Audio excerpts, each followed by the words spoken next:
Now, some of the names that we may choose for variable declaration may not be the most readable, which is why many programmers, Arduino programmers, have adopted certain naming guidelines or conventions. So naming conventions are not specifically required when defining our own unique names, but they can make code easier to read.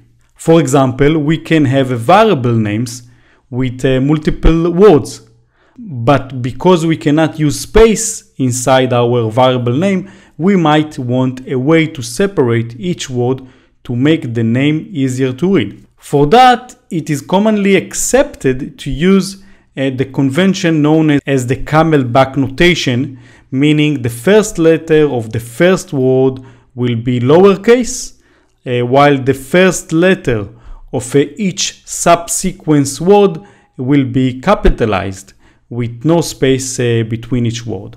Okay, so you can see blue, power LED, blue, the first word, it's a lowercase, and then the next word, power, it's uppercase, and so on. One thing to keep in mind is that extremely long names start to become harder to type over and over again.